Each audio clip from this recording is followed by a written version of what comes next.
Vamos ouvir as considerações da senhora presidente da Sociedade Internacional de Educação pela Arte, Canadá, Rita Irving. Well, greetings from the International Society for Education Through Art.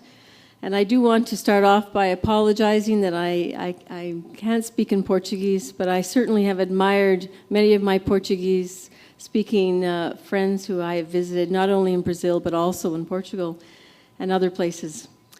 I also want to recognize our distinguished panel here today, and I especially want to recognize Lucia Pimentel, who's been the chair of this Congress. And even though this isn't the time probably to list all the names of people who are on her committee, I too want to recognize all of the hard work of the committee for putting this event together. So thank you very much, Lucia. I also want to recognize several world counselors of the International Society for Education Through Art. We have Rejane Coutinho from Brazil. Where is she? Do you want to raise your hand and see where Rejane is? We also have Teresa Esha from Portugal. I don't know if Teresa's here right now. And, of course, James Saunders, and then myself. We're hoping to get together during this conference, but if you'd like to talk to any of us about the International Society for Education Through Art, I would encourage you to do so. So let me just thank all of you for attending this Congress. What I have found in attending many of these international congresses is that it really is a heartwarming experience to meet other arts educators from around the world. The International Society for Education Through Art is a worldwide organization that's guided by the belief that the visual arts, in all of its manifestations, are really essential to human life and to learning. Now, there's lots of reasons for that, but personally, I think that one of the main reasons is that the visual arts really foster a local and global transcultural understanding and appreciation. And I have to say that your country has exemplary traditions in the visual arts, and your contemporary artists and educators are really forging new directions in international visual arts and visual arts education practices.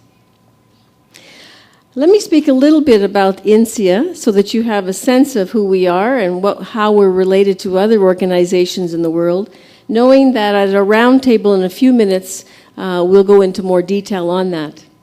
But UNESCO was started in 1954 as a result of UNESCO wanting to actually create an international group dedicated to art education. And in those intervening years, we've gotten together quite regularly all around the world, and we've had members from many, many countries. And just recently, we're trying harder to reconnect and make stronger connections with UNESCO. And it's not just art educators who are doing that. It's actually other arts educators as well. It's individuals from the International Society for Music Education, ISME, as well as those from IDEA, which is the International Drama and Theater Education Association, as well as dance educators from the World Dance Association. And actually, at an INSEA Congress in 2006, which was connected to the first World Congress that UNESCO put on around arts education in Lisbon, we got together, the music, art, and drama educators, and formed a new organization called the World Alliance for Arts Education. And in the last several years, on an annual basis, we've had a summit with that particular group where we've talked about some really, I think, potent ideas that concern all of us.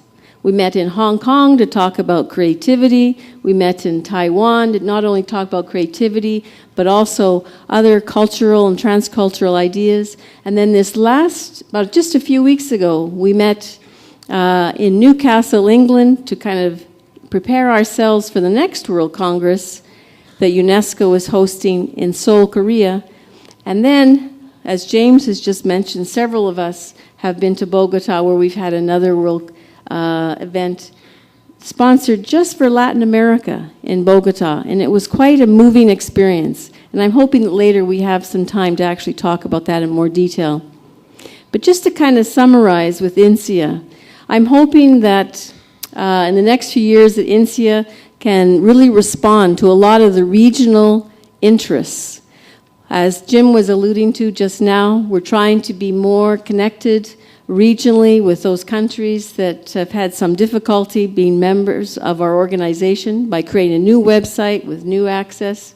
But we're also strengthening other things. We're strengthening our research capacity. We have a wonderful journal. We have an e-newsletter. We've also experimenting with some other things. And I'm hoping that in the next few years we can have a stronger relationship with UNESCO to really promote arts education worldwide.